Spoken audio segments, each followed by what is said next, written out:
Hi friends, this is Mangal and Murali talking from India. Today I'm going to talk to you about enhancing instructional practices in our second language classroom. How do we really enhance the instructional practices in our second language classroom? It's a primary concern for most of us who are interested in improving the learning process in the second language education. All of us would love to know that the intentions of a teacher would possibly be reflected in instructional practices. How do we make our instructional practices crystal clear? So there should be brevity and clarity, which ought to be defined in terms of simple, easy, comprehensible learning input. So whatever you use as instructional practices ought to be authentic language, simple language, comprehensible language, which could be easily understood by the target group of learners. Once learners come to terms with the instructions, then facilitating the process of learning could be easier in terms of task definition, task accomplishment, task time, and collaborative learning or peer led learning or reflective learning, etc. So there should be some idea of how do we facilitate the process of learning through a very clear definition of the instructions that we provide in our day-to-day classroom activities. In other words, instructional practices ought to be very well defined in terms of simple and easy inputs. So learning inputs or the quality of learning inputs matter a lot for a teacher and a student. Remember, learning as a process should take place even outside the classroom. You see, most of us tend to facilitate informal learning.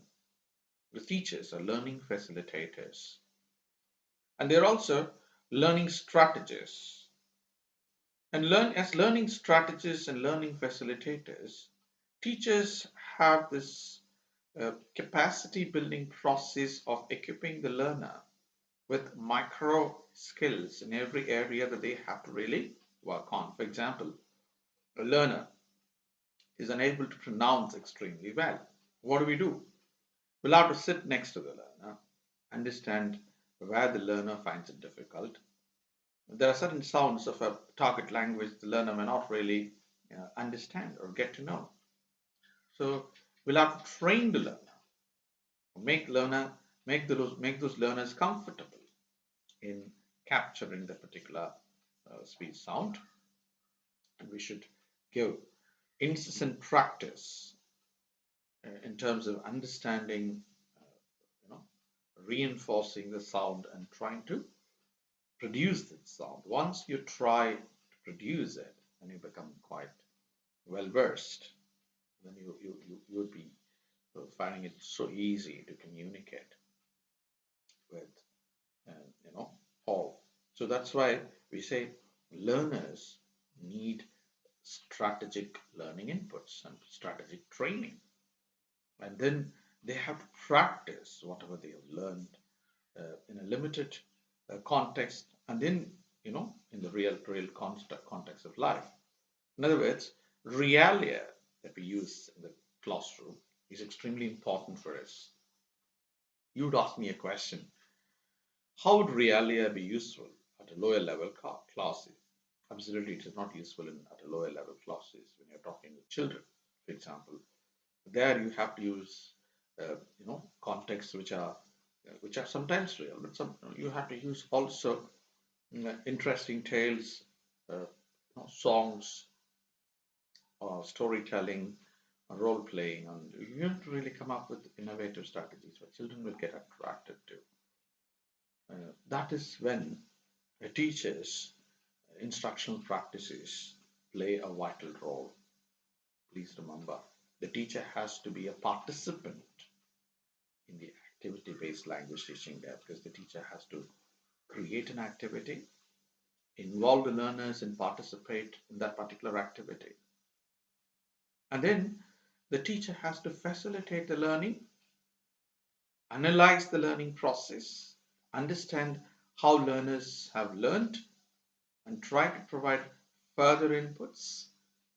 And the teacher has to correct the learners' learning by checking or verifying where they go wrong, but without obvious interventions, without incessant interventions. It has to be a very friendly intervention. At the same time, learning has to take place. So this is going to be part of even the assimilation of language. Even if subconsciously they try to absorb the language, that process is what you call assimilation of the second language or the target language. Then we need to really make sure we streamline the process of assimilation. And then there could be a roadmap developed with specific inputs in areas where they need more attention or guided learning. Guided learning should be inbuilt with natural learning. In other words, naturalized learning, or natural language learning, is all about direct exposure to the target language. But remember, the direct exposure to the target language may not work if the learners find it uncomfortable. The learners are diffident. The learners don't have any idea of how to progress further, or they get stuck with some learning strategies which are not really efficient enough to maximize their learning potential. So there comes a real support system. If ever you have collaborative learning arrangements done or teamwork being used as part of the classroom learning, then teachers could help them by counseling them, by facilitating the learning process informally within the group. And the group would discuss formally or informally all the time of how to go ahead and do things, right? So learning becomes better only when you collaborate with others. Learning is going to be easier. Learning will help you, empower yourself.